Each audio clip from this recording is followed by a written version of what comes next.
തിരുവനന്തപുരം നൈനാംകോണം കുളം കാട് കയറി ഉപയോഗശൂന്യമായിട്ടും അധികൃതർ നടപടിയെടുക്കുന്നില്ലെന്ന് ആക്ഷേപം. നെയ്ത്ത് തൊഴിലാളികളുടെ ഏക ആശ്രയമായിരുന്ന കുളമാണ് വർഷങ്ങളായി കാട് കയറി നശിച്ചു കിടക്കുന്നത്. ബാലരാമപുരം പഞ്ചായത്തിലെ പുന്നക്കാട് വാർഡിൽ സ്ഥിതി ചെയ്യുന്ന കുളം വേനൽക്കാലത്ത് പഞ്ചായത്തിലെ നല്ലൊരു ശതമാനം ജനങ്ങളുടെയും ജലസ്രോതസ്സാണ്. നെയ്ത്ത് ഗ്രാമം കൂടിയായ പ്രദേശത്തെ കാർഷിക സമ്പത്തിന്റെ പ്രധാന ജലസ്രോതസ് കൂടിയായ കുളം കാടും മാലിന്യങ്ങളും നിറഞ്ഞ് ഉപയോഗശൂന്യമായി കിടക്കുകയാണ്.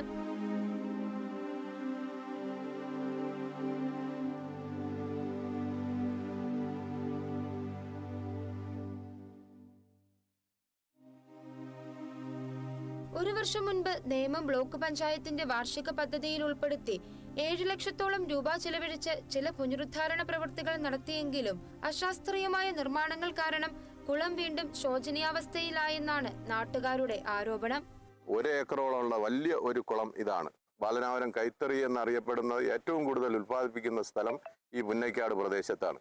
ഈ കൈത്തറി തൊഴിലാളികളെല്ലാവരും ഈ നെയ്ത്ത് കഴിഞ്ഞാൽ വന്ന് വസ്ത്രം അലക്കുകയും കുളിക്കുകയും അതുപോലെ തന്നെ കാർഷിക ആവശ്യത്തിനും ഈ വെള്ളം ഉപയോഗിക്കുന്നുണ്ട്. ബണ്ടെല്ലാം പുനർനിർമ്മിച്ച് നല്ല രീതിയിൽ ചെയ്തു കഴിഞ്ഞാൽ ഈ കുളം ഒരിക്കലും നശിക്കാത്ത രീതിയിൽ ജനങ്ങൾക്ക് ഉപകാരപ്രദമായ കാര്യങ്ങൾക്ക് വേണ്ടിയിട്ട് ഉപയോഗിക്കാൻ സാധിക്കും. വേനൽക്കാലത്ത് പോലും ജലസമൃദ്ധിയുള്ള ഈ കുളം നവീകരിച്ച് നീന്തൽ കുളമാക്കി മാറ്റിയാൽ പ്രദേശത്തെ യുവജനങ്ങൾക്കുൾപ്പെടെയുള്ളവരുടെ കായിക വിനോദങ്ങൾക്ക് ഇടമായി മാറുമെന്നും നാട്ടുകാർ ചൂണ്ടിക്കാട്ടുന്നു. കുളം അടിയന്തരമായി നവീകരിച്ച് പൊതുജനങ്ങൾക്ക് ഉപയോഗപ്രദമാക്കി നൽകണമെന്നാണ് ആവശ്യം. Kerala vision news, Thiruvananthapuram.